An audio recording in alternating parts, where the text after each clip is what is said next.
Accessing document. Clearance level required 5. Access granted. With Vex now entering the Bay of Bengal, we believe it is time to release Redacted into the area to ensure the swift elimination of her, allowing us to steal her genetic code for ourselves. With the code we can then learn what made the creature so powerful, and then auction off its genome to the highest bidder, in one of the most profitable deals of the 21st century. However, to achieve this we must create a hybrid of our own that is capable of eliminating Vex. To do this we need our hybrid to be able to detect Vex at a distance to prevent an ambush, be well adapted to the Bay of Bengal area, have a strong enough bite force to kill Vex quickly, have thick hide and strong armor to protect from Vex's onslaught of attacks, and most importantly not scare off Vex, to allow for a confrontation to occur in the first place. For our base genome we decided upon Otodus obliquus. This relative of the famous megalodon was much smaller than its cousin, being about half the size. However, what it lacks in size it makes up for in adaptability. The Otodus still has much of the same weaponry as its larger cousin. It is able to use electroreception to determine Vex's location, and once she is injured the hybrid's extremely strong sense of smell will allow it to track Vex over long distances, effectively eliminating her ability to escape. By being about the same size as Vex, it allows for our hybrid to still have a devastating bite force but still gives it the ability to match Vex's speed and maneuverability when combined with our next genome. Our next genome is Isurus oxyrhynchus, better well known as the shortfin mako shark. This genome will provide our hybrid with the traits it needs to achieve speeds far greater than presumed for a creature of its size.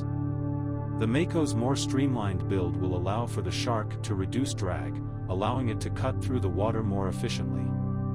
The hybrid would also develop the mako's larger caudal fin, providing it with higher thrust, allowing it to have greater propulsion during large bursts of speed. Mako sharks are also known for their flexibility, which will aid our hybrid in quick turns, allowing it to pivot and accelerate more swiftly. The higher fast twitch muscle density, particularly in the tail of the mako, will allow for our hybrid to improve its acceleration and allow it to make sharp, agile movements. Finally, mako sharks utilize an efficient way of oxygenating their blood, which allows for them to swim longer at higher speeds without tiring as quickly. These traits combined will allow our hybrid to almost match Vex in her speed and make it much more agile than her. Although the large use of mako DNA will make our hybrid smaller, it would still be larger than a white shark and would be much faster than one. The mako shark, however, helps out our hybrid in ways outside of the speed department. Because of its active lifestyle, which will be transferred to our hybrid, it is incredibly resistant to tonic immobility, so Vex will not be able to force our hybrid into this state. Also, unlike sharks from the Otodus family, which are presumed to hunt prey primarily through scent and electroreception, the mako hunts through vision, which will give our hybrid a third way to locate Vex. Also, the mako shark has the largest brain-to-body ratio of all sharks and possesses the capacity for fast learning, which the hybrid will take full advantage of. The hybrid now possesses exceptionally high speed and agility as well as a powerful build and bite. However, this alone is not enough to defeat the monster that is Vex. The hybrid still needed some form of armor to protect the weak spots like its nose and gills, as well as a way to detect Vex at range to prevent her from ambushing our hybrid. We found the solution to both of our problems in the genome of the Cephalaspis, an early fish from the Devonian period. The striking feature of the Cephalaspis is the large bony crown on its head that reaches all the way down to the back of its neck in some places. By using this armor we can protect the nose as well as the gills of our animal from Vex. However, similarly to how Vex's glass fish genome is altered to only affect certain parts, we must edit the Cephalaspis's crown as well to ensure that it won't create any problems for our hybrid. We will have to edit two important aspects of the crown, first of which being its thickness and where the crown is actually positioned on the head. To ensure that our hybrid isn't weighed down by the crown, we will make it lighter, and to ensure that our hybrid can still bite, we will make the crown only grow on the hybrid's top jaw. Secondly, we must edit the spikes on the back of the crown. We will lengthen them slightly to cover the gills and then point the tips outwards to allow our hybrid to move its neck without puncturing itself and to pose as a deterrent for Vex if she attempts to target this area. That's not all the Cephalaspis provides for our hybrid though.